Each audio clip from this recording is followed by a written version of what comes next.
Hey everybody, my name is C and I'm the owner of CLM Custom Designs on Etsy as well as on YouTube, and my channel is All Things Crafting. So if you've been here before, welcome back, and if you're new, come on in and take a seat and let's get ready to learn something.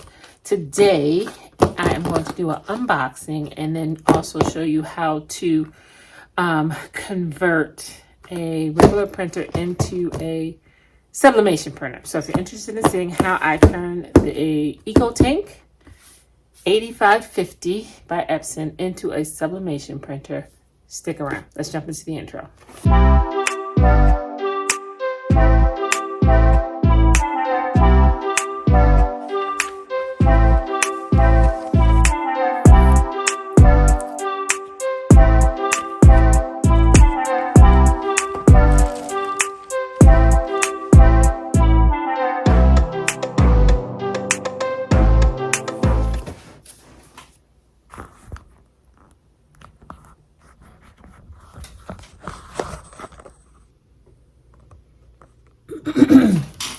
Okay guys, here's a better angle. This is the box. It is as I mentioned before, I don't know if you can see it, but it's an EcoTank 8550. I'm going to open it and we are going to get started. So you cannot convert any old printer into a sublimation printer. In order to do that, it has to be an EcoTank, and you'll see why once I get this open. This one, they sell all different sizes. This one is a wide format. It goes up to 13 by 19, I believe. I used to have the 15,000, but mine's kind of died a week or so ago. So I needed to get something else, which I did. And I'm just getting around to opening it because I went on vacation, just got back today, and have some orders that I gotta get done. So I figured no better time than the present to open this. So I'm gonna put the box on the floor so I can pull the printer out.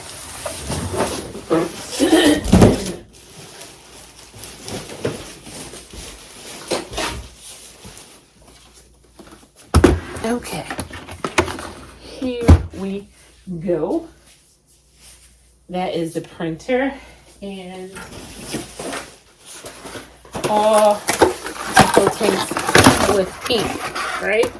So they come with a regular inkjet ink, but we're not going to put this in because we're going to use sublimation ink. So if you buy these, remember, do not use the ink that they come with. Just put them aside. And first we have to get all this blue tape off.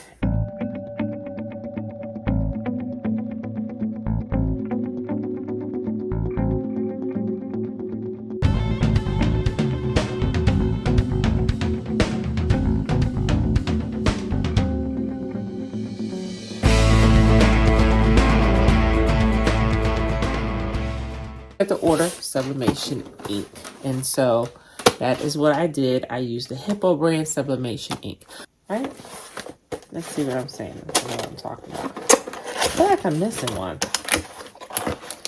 Okay, so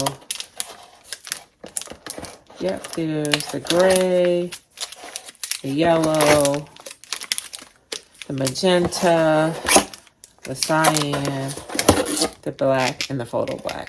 Right. So I think I got that correctly. But anyway. Okay. I have plugged it in and turned it on.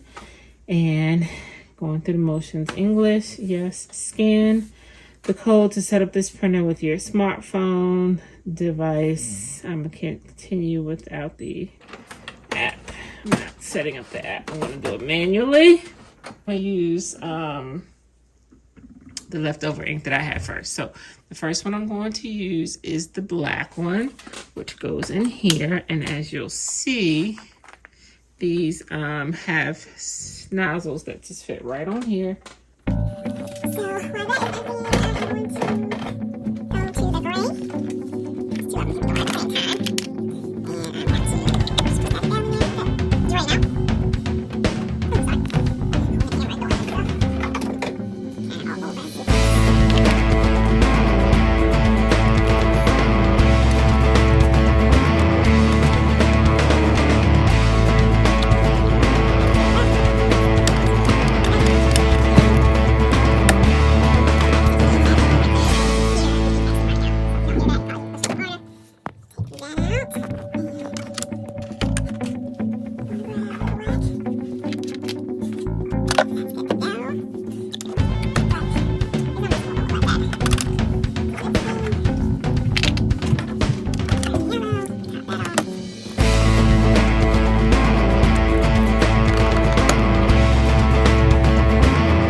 Remember, it's black.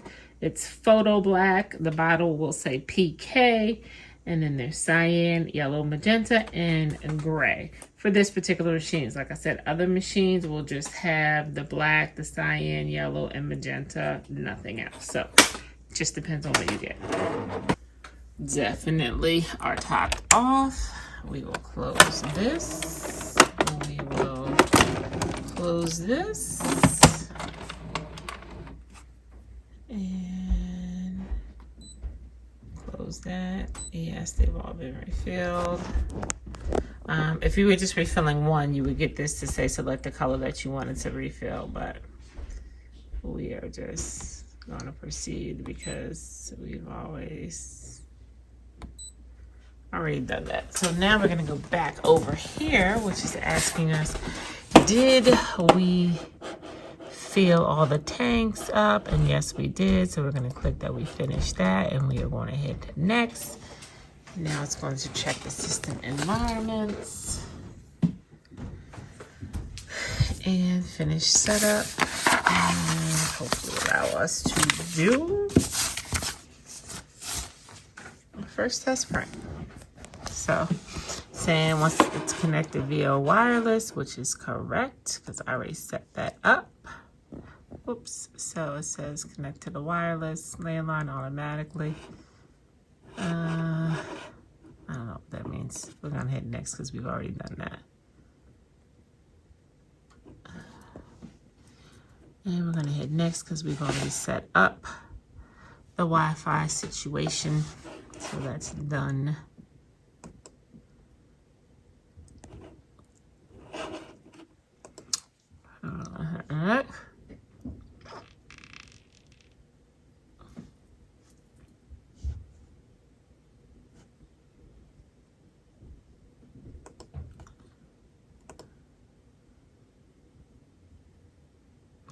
If the set network location screen appears on the computer, click cancel. Okay, we've done all of that. So Wi-Fi wants to access that, so we will allow it to access that. And now it is going to finish the setup.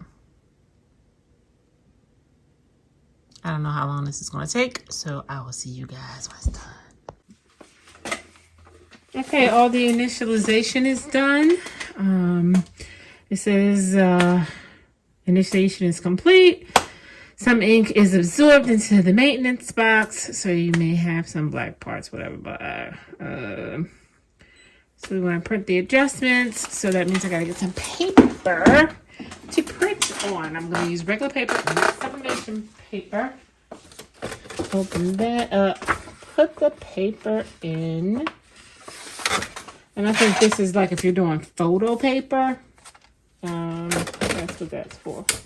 So we'll put that back in, but we don't need to use that.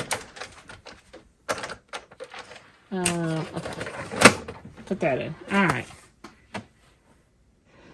So we close that. Close cassette 1. Okay. Now we need to do the adjust, which is recommended. And we're going to do a print head, and we load the paper, and we hit print. Y'all know I don't be reading, so I'll be finding stuff out by trial and error and hopefully not breaking it in the process. So y'all read y'all's paperwork first, but y'all see where it is. So, oh, did you see that automatically just open like that?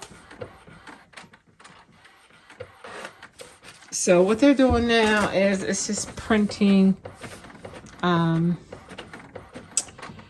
lines basically, and then it's going to ask me to choose which lines look great. So there you can see that was the first print head cleaning. First pattern, it says select the ones that shows no gap or dark lines, and so we have to choose for number 1 which one is the best on number 1. Let's see.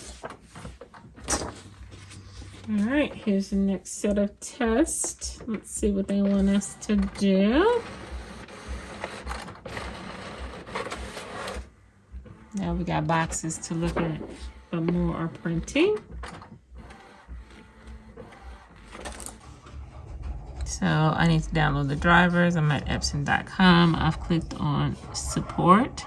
Now I'm going to find my printer, which is an ET8550. Hit search. Okay, so you just accept the licensing agreement. Next. It's asking you make sure it's turned on and to make sure the ink is filled, which all of those things are done. So click I finished, hit next. Now it's going to check the system environment, whatever that is. Hopefully that will be quick.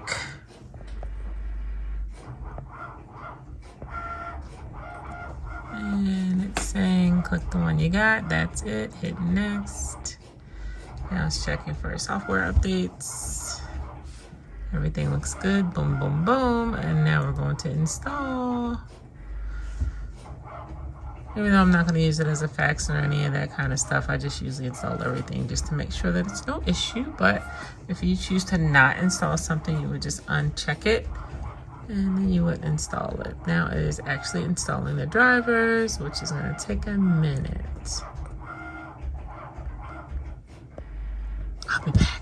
We are at the point where it's asking me to add a printer. And so you do that by hitting the plus sign. And it's asking you what you want to add. So you want to add this one, which is my Epson. And you say add. And it should be setting everything up relatively quickly, and as you can see, it has added it there, the 8550, and I have my Office Jet, I have my Luminous, and I have my Plano. So all things that I should already have there. Great. So now I can close this, and now we're going to do a print test. So I'm going to put in a regular sheet of paper to do the print test. Okay, so let's set up the printer settings. I have my 8550 chose, media and quality. Always check that. Don't really need to do anything here other than sometimes it's on normal. I always slide it over to best. The next thing is the layout. Click flip horizontally for sublimation. That way it's going to print in reverse, and that's what you needed to do. And so if you click it here, you never have to worry about doing it. It should stay there for each and every time. You may just want to check for your first couple of prints to make sure, but typically when you click on that, it will always print in reverse or mirror. You don't have to do anything with paper handling, and really nothing else in there. So once you do that, you are really good to go. There's nothing else really that you have to do other than just print it. And then when you print it, as you'll see, it will print in reverse. But when you put it on your project, as you can see, this is the way you put it on there, it will print the correct way. So now you guys, you know how to convert a eco tank into a sublimation, a regular eco tank printer into a sublimation, not hard at all. And you also know how to download the drivers and set it up. Very, very easy. So now, thanks so much for hanging out with me while I do that quick video. Share my content with anyone who you think will be interested in it. Make sure to like, comment, and subscribe. I will be dropping new content weekly, and you don't want to miss it, so the notification bell can be handy as well. So until we meet again, guys, be safe. Bye-bye.